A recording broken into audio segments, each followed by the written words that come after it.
right, welcome back to Less Lethal Contingencies. Alan here. So today what I'm going to be doing is I'm going to be doing a little experimental in the experimental zone.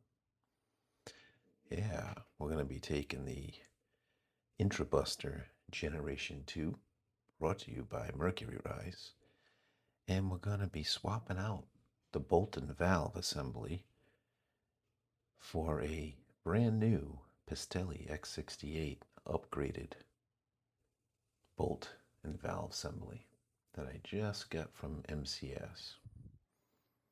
Okay, in that stare and compare video I did a few months ago, comparing the two different bolts, we found that really the only major difference is that the Pistelle X-68 has a O-ring on the tip of the bolt here.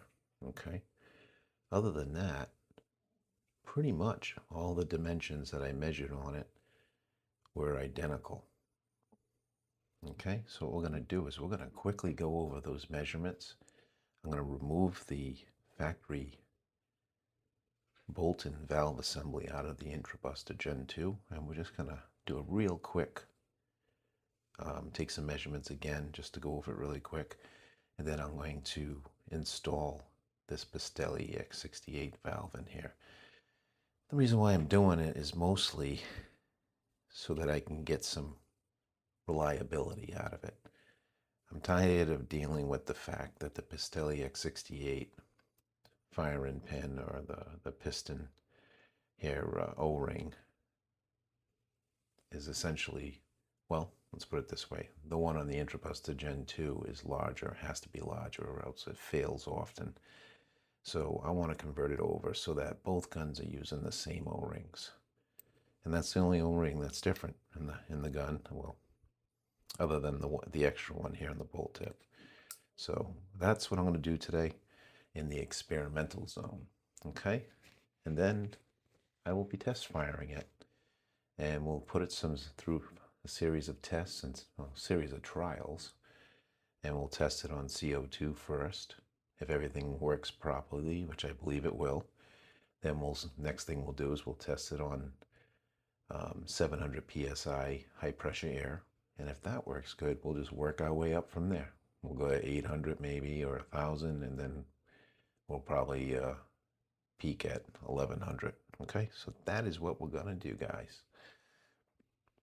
So let me start by taking the rear cap off. I don't have any tuning ASAs on the gun at the moment because I had done a video yesterday, I think it was, where a viewer had requested, to do a test with just the stock configuration but the longer barrel on CO2. So that's what I did. So right here is the IntruBuster stock piston and end cap, or what I would call the firing pin and end cap. I think they call it a piston. And let's take the bolt out.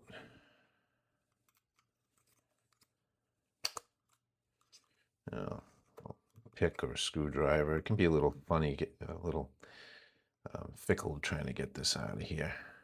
It likes to stick in here more than it does with the Pistelle kind, X-68. All right, there we go. Once you kind of manipulate it loose a little bit. All right,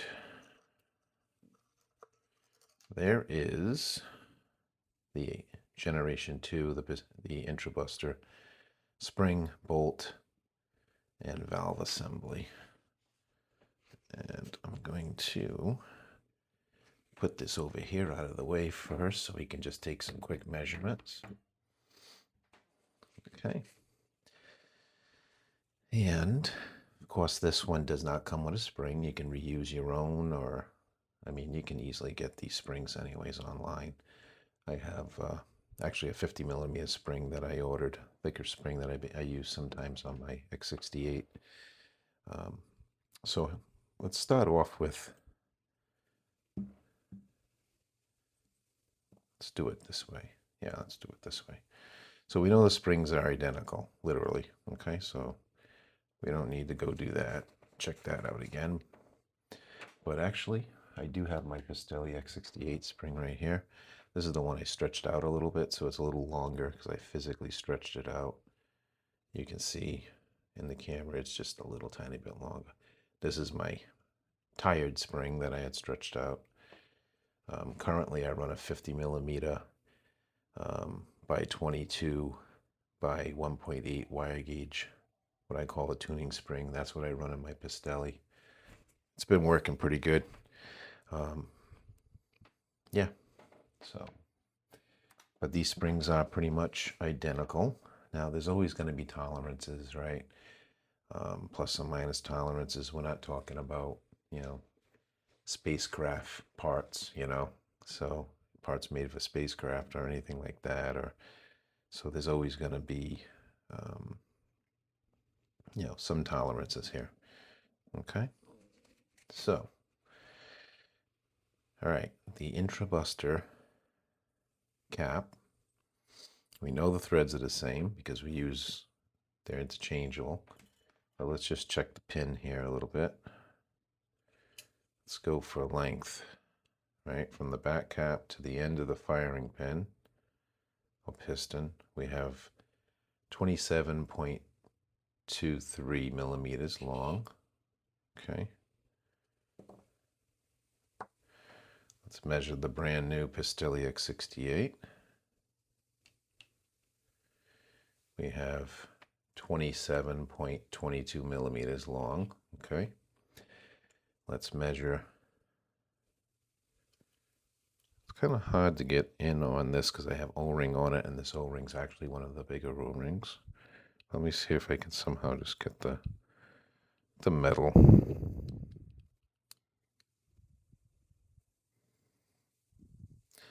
All right, so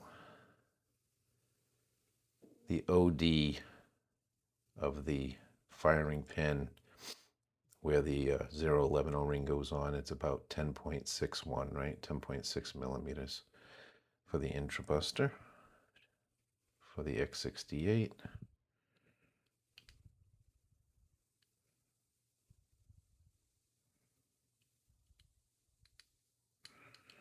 this one's brand new.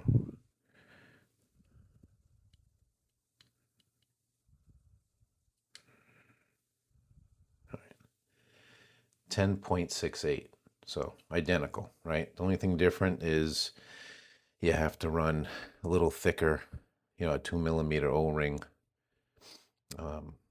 cross section on the O-ring for these, or else they tend to leak because the inside of the valve is just a little bit, just a wee bit bigger than it is on the X-68. I don't know if this will reflect it or not. Let me see. 11.34. Ooh. The X-68.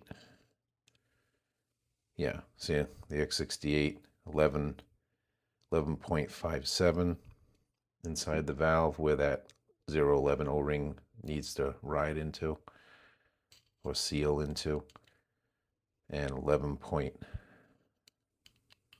what did I say it was?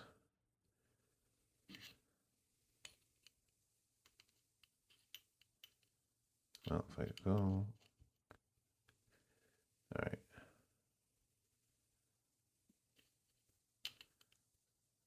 11.27.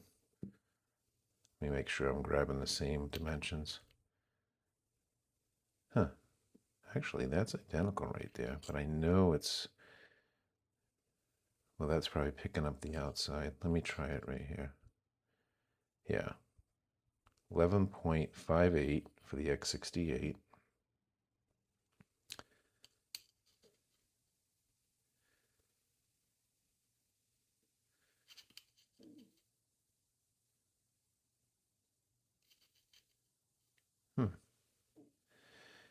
I know it's looser in there.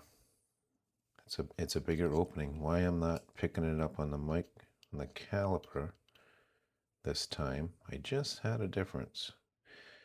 I don't know. These things, well, Let me zero this out. All right, zero it out. Let's try it again.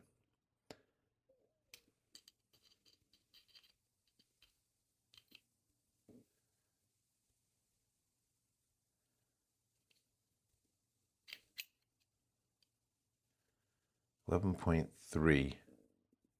11.30. Okay, 11.30.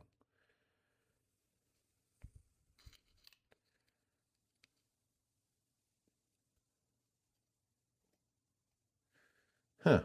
All right. On this one, they're identical. On the inside as well. Fancy that. Okay. This has got the slightly bigger. See, it's got some drag on it.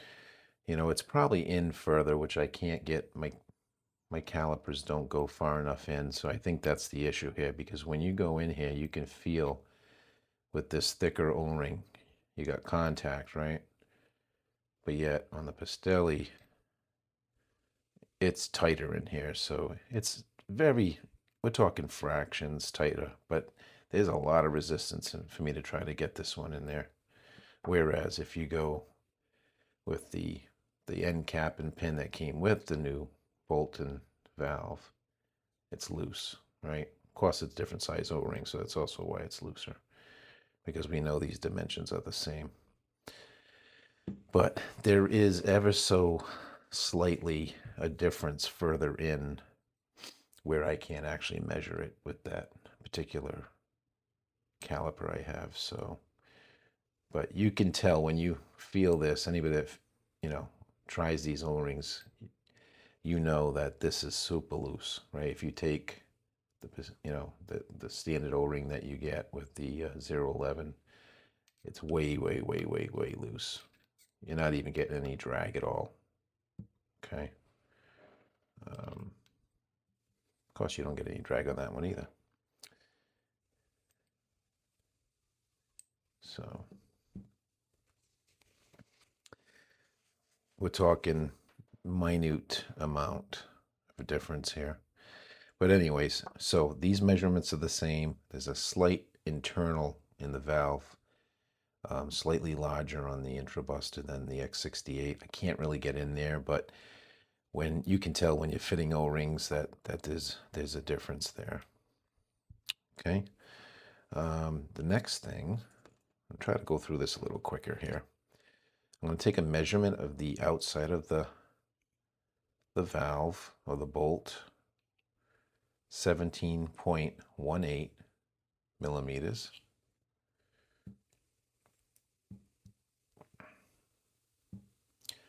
That's on the IntruBuster, 17.18. The X-68, 17.19. Okay, that's identical. 17.19. If I go take the inside of the front of the valve to the tip of, or the tip of the bolt, we get 11.37. And on the IntruBuster, 11.33. 11.33 millimeters. Okay, basically the same. If I take a measurement of the IntruBuster, the thickness of the bolt, we're at 2.96, 2.95 millimeters thick. For the IntruBuster, excuse me, that was for the IntruBuster. For the X-68, we're at 2.91 for the thickness of the bolt wall. Again, we'll 2.91 for the X-68.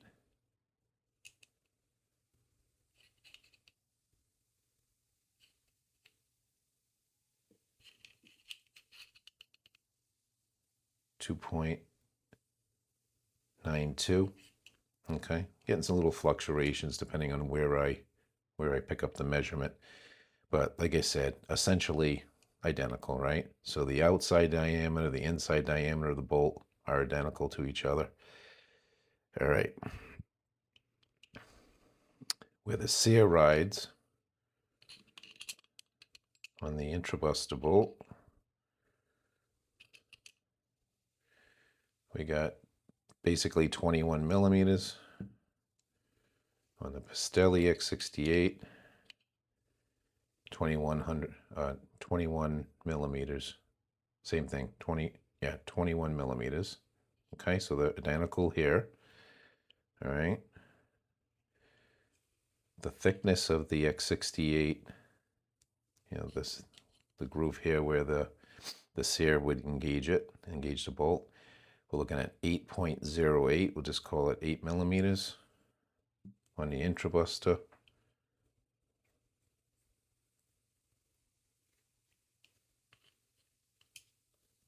Well, my bolt bumper on the old video, I had my terminology a little wrong. I was calling it a buffer. It was a bumper is what you call it. Actually, you know what? That new bolt bumper is getting in my way of taking the measurement. So let's get that out of the way there.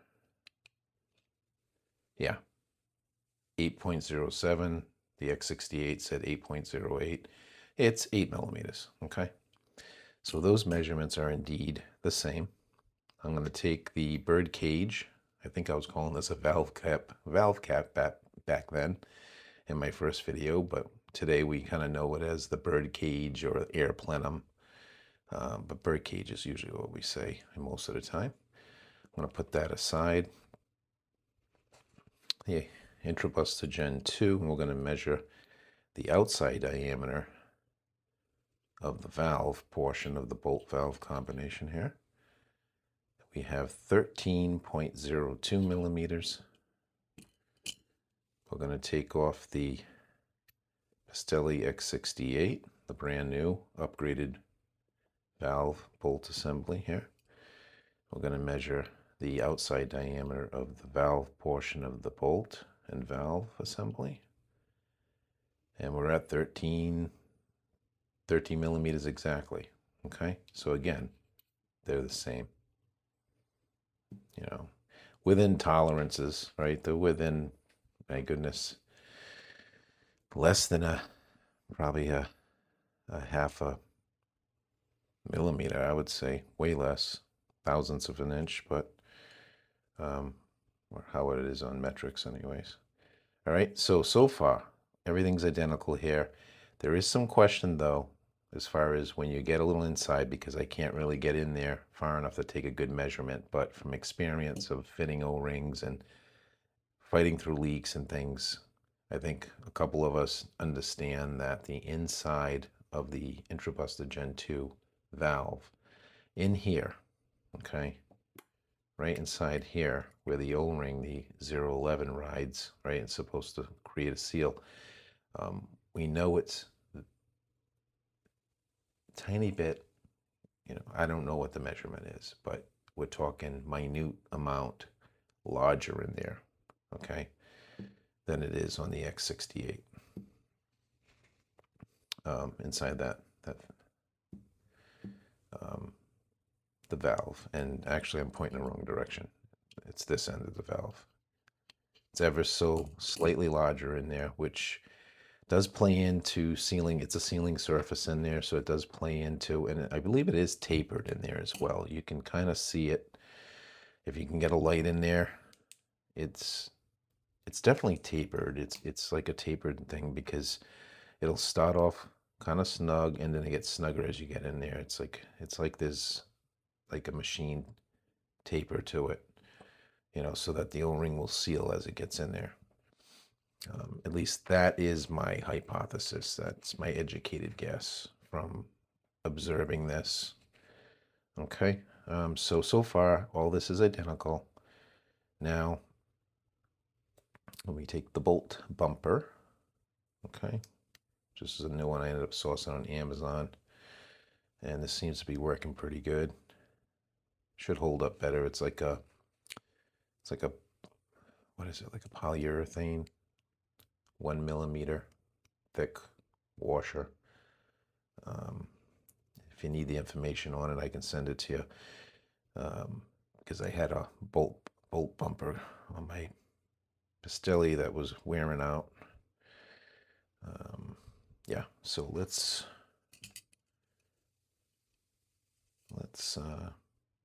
yeah, so we measured this before and they were identical. Let's try it again here.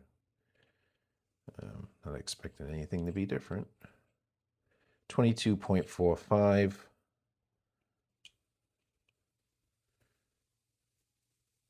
This is the new one, which comes with a rubber. That's a pretty good quality. It looks better than what my other bolt came with. All right, so what did I say? 22.05, I think. And we have 22.38. 22.45. So essentially, again, it's the same. Okay. Let's see.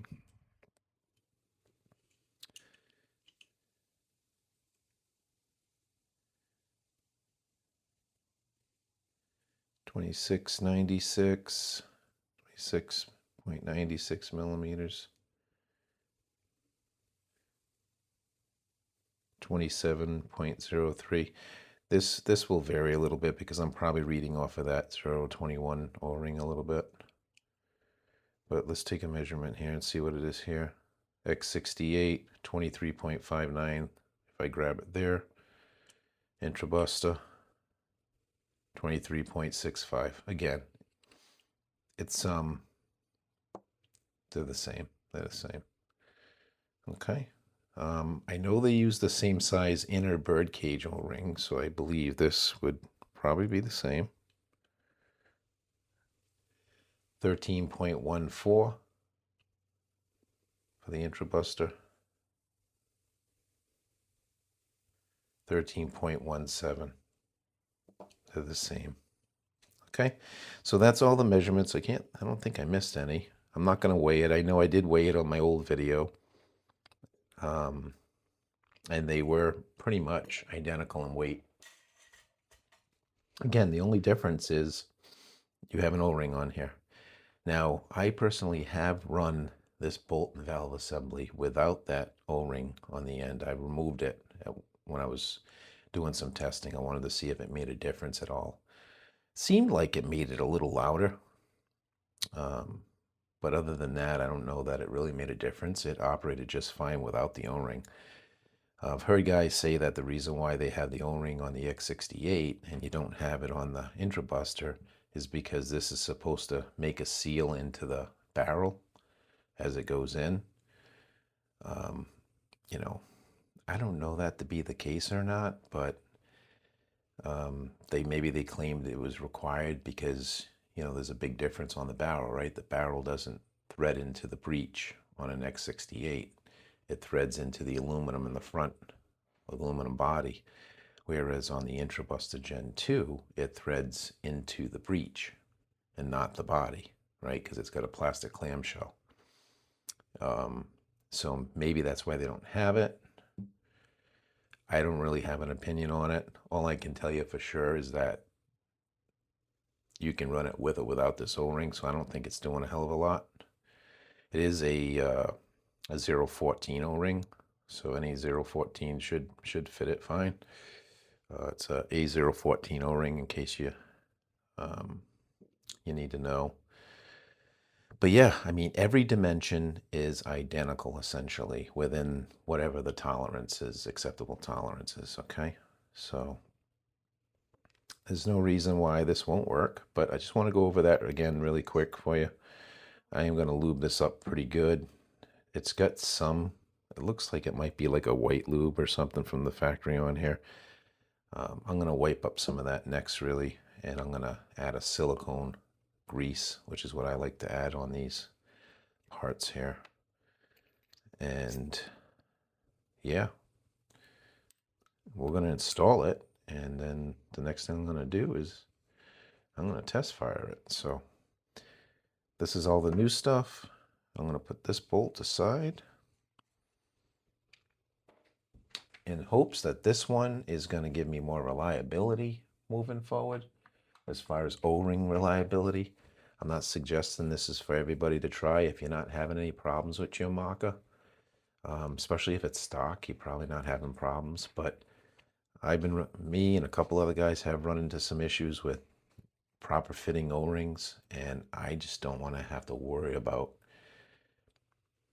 using different 011s, for one valve versus the others. So I went and just bit the bullet and said, yeah, ain't gonna hurt to have an extra bolt and valve assembly anyways for these two guns that I love tremendously, that I shoot almost every day.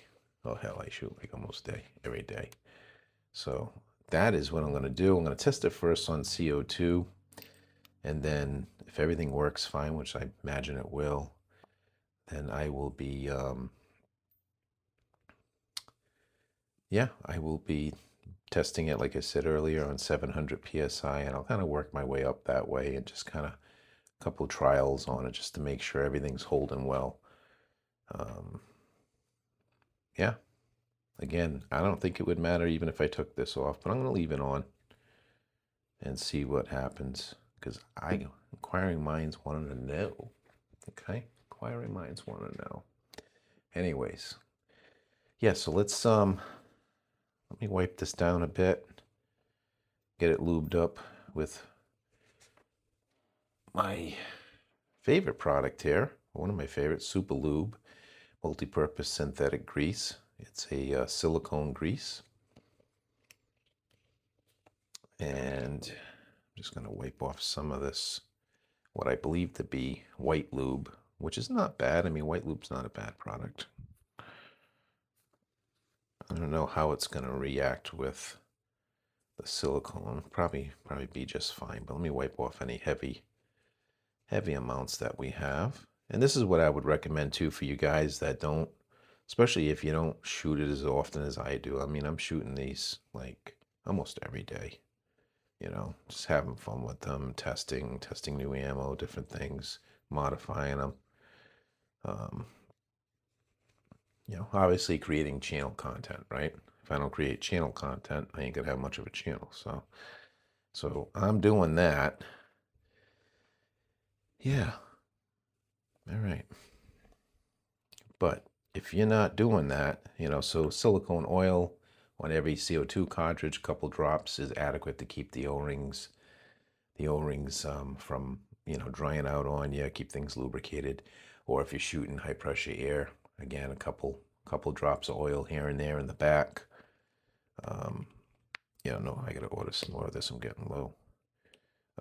Is really no problem whatsoever. Okay. Yeah, we're just gonna smear this around. And this is nice too because it doesn't seem to attract a lot of dirt or anything. Every time I pull apart the marker here for maintenance inspection, I notice that it always looks really clean for the most part. The inside of the barrel gets a little dirty, and you have to swab that a little bit. But it usually looks pretty clean. Just getting around your O-rings.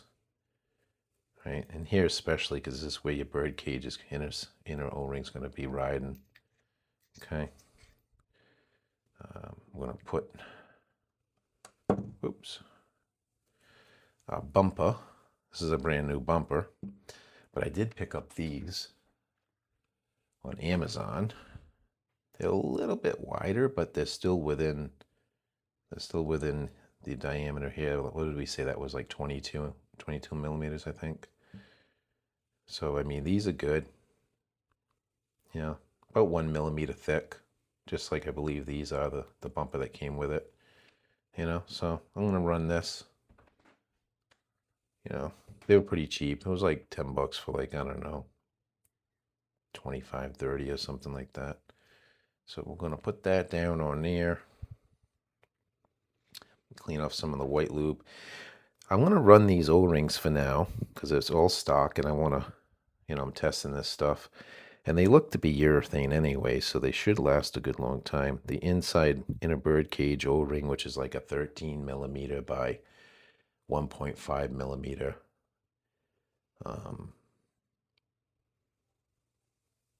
By 16, I think, outside diameter.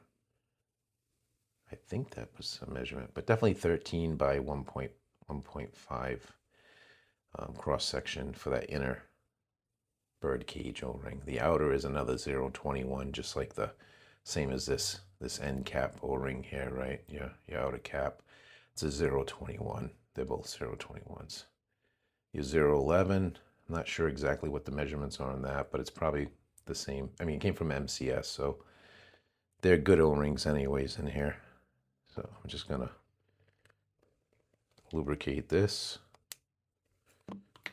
with the silicone grease by Super Lube. There's plenty of good products out there. The only thing that you really want to make sure is that you use a silicone oil, or if it's going to be a grease, a silicone grease would be good. You can use some other stuff, but when it comes to oiling, the silicone doesn't freeze under CO2. So if you're shooting with CO2, or you're ever going to be shooting with CO2, which chances are you are at some point, then you really you don't want to put a regular oil in there, because if it's, it's going to freeze up, gel up really bad, freeze up. It's not going to hold up to the, the temperatures that you see with CO2. So I would advise only to use silicone. Now, there's plenty of good products out there. Again, I like the Super Lube here, but I keep a bottle of that spray silicone. What the heck is that stuff? I forget the name of it now. You see it in almost all the stores, Home Depot, all those stores. Can't think of it at the time, but I keep that downstairs where I shoot, and that's primarily so I can just shoot a squirt or two into the back of the ASA when I do high pressure air, when I'm running, air supply, high pressure air. And yeah, that's what I do. That's what I do. So I'm actually going to oil that too a little bit with some of the, not just this, because I want to get some oil on that. So this is just a little clingier than the oil. It's going to build up, stick in there. Actually, you know what? Well, the inside of the gun's actually already loaded up with this stuff anyways, because I'm always pulling it apart and re-lubing it. Okay, so here's the silicone multi-use synthetic oil, Super Lube. Okay. Just gonna make sure that this is well lubricated to start with. Yeah. There we go. Feels good. Feels good. All right, and that is a brand new upgraded valve and bolt assembly that I picked up from MCS. It set me back about $99, $100. But, I mean, I got both these markers. I shoot them a lot. I figured, why not have a spare? And honestly, there's no reason why it shouldn't work. I can't imagine that, if I have a problem with this O-ring grabbing anything, which I don't think it would, but if I do, I'll just take it off. I mean, I'll run without it. I mean, I ran without it before in the X-68. No problem whatsoever. Did not matter. That was back when I thought it was causing my mag drop issue. I was hoping that running without it was going to fix my mag drop issue that I had when I was running my preheated CO2 at 1200 PSI. I was dropping mags like you wouldn't believe, like they were just blowing out of the gun. But, I thought it helped, but ultimately it didn't go away completely with the heavy ammo. It still kind of did it. And then it stopped doing it for a little while. And then it came back. It's been really elusive trying to nail down that problem. My BP50 does it too. It just decides it's going to just blow the mags out of the gun. I haven't quite figured out what it is, why it happens sometimes, why it doesn't always happen. Seems to only happen primarily, at least I thought it was only happening with heavy ammo, but on the BP50 the other day, I was having it happen a little bit with the 4-gram stuff, 4-gram ammo. It wasn't even like it was just the steel ball bearings. So, I don't know. There's no rhyme or reason. But anyways, I know I'm going off on a tangent with that. Um, you guys should know by now, these videos are lengthy. But anyways, let me go ahead and put this back into the gun, and I will call this video quits. And we will shoot this tomorrow because it is too late for me to shoot it now and wake everybody up. So I'm just gonna stick this back in here. And this is my IntruBuster Gen 2, my new carbine build called the Terminator build. Okay, a nice M4 quad Pinkatini, I can never say it right. Pinkatini rails, right? So quad, there's 4 of them.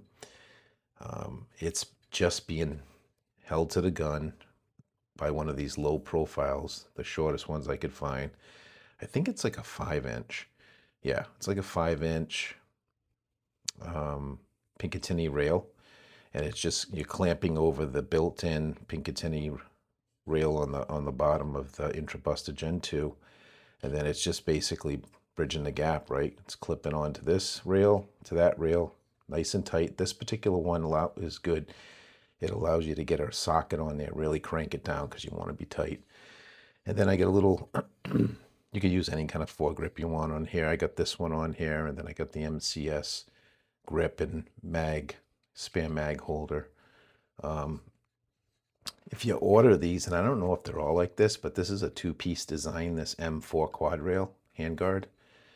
And I have a link in pretty much all my Terminator carbine build videos.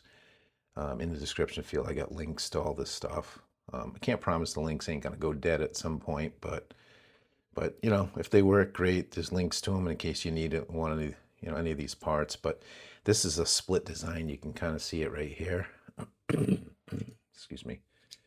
So the barrel's not perfectly centered in there, but it's pretty darn close, but in order for it to be even that centered, because of where it clamps this and everything, what I did was I took I had some spare nuts, and I basically just, over the little screws, I doubled up 2 nuts here, 2 in this corner, because there's 4 screws to put these 2 halves of the handguard together. And I just basically used them as spaces, 2 there, 2 there, 2 there, and 2 in the back, and that worked out good. If I wanted to center it more, I probably could have well, the screws weren't long enough to really put 3, but I guess I could have sourced some longer screws, as long as it's the right thread, because one end is threaded in here, one end of this aluminum clamshell.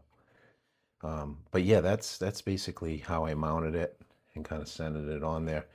It's good and solid, good and tight, because I didn't want the barrel touching this or riding close to it and scratching up the barrel at all. Plus, I wanted to be able to remove the barrel from here without having to take this off as well, in case I want to take it out to clean it or inspection, because you don't want to be ramrodding a cleaning swab down all the way down here, because if you're not careful, you can dislodge the inside here, the spring stop.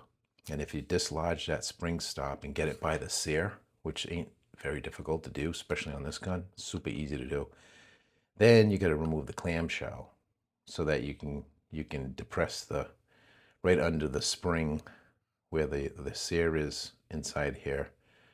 You have to depress that in order to get reinstall the spring stop. It's not so bad. I did it recently on the BP50 because it's got the same setup. And when I was playing around with some different springs, I got a spring stuck into the spring stop, and when I went to pull the spring out, the stop came with it. So it wasn't too bad, but it could, you're playing around with your guns, and all of a sudden you're doing something simple, it turns into 2 hours worth of work. So take my advice. Don't go shoving a swab all the way down in here. Take the barrel off if you want to swab it, or be very careful, but I would recommend unscrewing your barrels, then swab it until your heart's content, That's what I would do. You don't want to create more work for yourself. I almost put it in without the spring. I'm sure I would have figured that out anyways if I did. Why is it so loose in here? All right. So here's the X-68 bolt. It's the upgraded bolt, which I believe that just means you get upgraded O-rings. Unless they did something else different. I don't know. Goes in just as tight. Feels fine.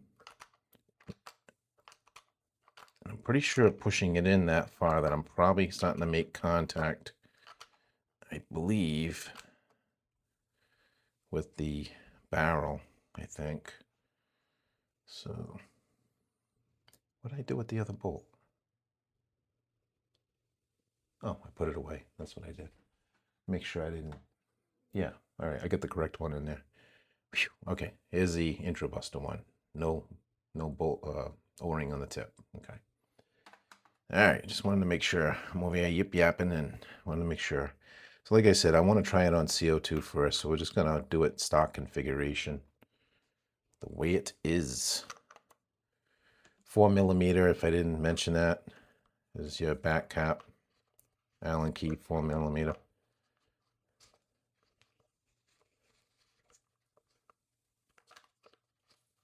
These can be a little tricky getting these started. Little tricky. Oh, I think I felt it. There we go, yeah. Like, you know, when it starts to go in, just be careful you don't cross it. Because sometimes you got to wiggle it a little bit until you get it just right in there. Let me see.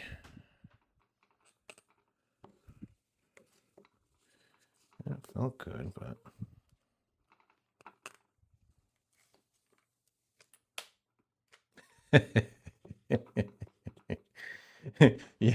You know how, guys, with the Pistelle X-68, you have to pull the trigger, like it gets tight a little bit, and then you got to pull the trigger, and how everybody's been saying, yeah, you don't have to do that. You don't have to do that with the IntruBuster Gen 2, and it's true, you don't. Well, I just did. So whatever it is, it pertains to the X-68 bolt, even though it looks identical. There is something that I had to pull the trigger for me to finish screwing that thing in, so interesting. When I take it back out, I'll have to take a few more measurements in a few other spots, see if there's something else I'm missing there, but, you know, maybe the sear location, maybe something is slightly different. Unless it's just that bolt O-ring. I don't know. But I had to pull the trigger, so that tells me it's probably something to do with the sear. Just like you do in an X-68, and then I was able to crank it down the rest of the way. So we'll see. We're going to test fire this tomorrow anyways. Wish me luck. Anyways, life is an adventure. And this is Experimental Zone. Peace out. Testing to come tomorrow.